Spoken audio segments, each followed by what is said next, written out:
ஆடி மாதம் செவ்வாய்க்கிழமை. இன்னைக்கு ஆடி 27ஆம் நாள். 27 நாள் பூஜை சிறப்பாக முடிச்சிருக்கேன். இன்னைக்கு பூஜையில் நேற்று ஒருத்தவங்க அம்மனுக்கு புடவை வச்சுட்டு போயிருந்தாங்க. பார்த்திங்கன்னா சிவப்பு கலரும் மஞ்சள் கலரும் அம்மனுக்கு ரொம்ப ரொம்ப பிடிக்கும். நிறைய கோயிலில் அம்மனுக்கு, அதுவும் நாகாத்தம்மனுக்கு இந்த கலரில் தான் புடவை வைப்பாங்க. அதே கலரில் இருந்ததுனால இன்றைக்கி அம்மனுக்கு அந்த புடவையை தான் நான் சாத்தினேன்.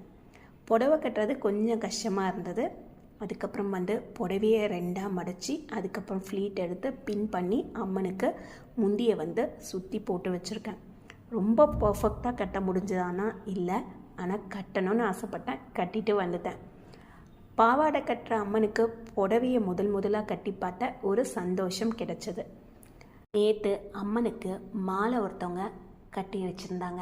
அந்த மாலையை எடுத்துகிட்டு இன்றைக்கி வாசலில் கட்டி வச்சுருக்கேன்.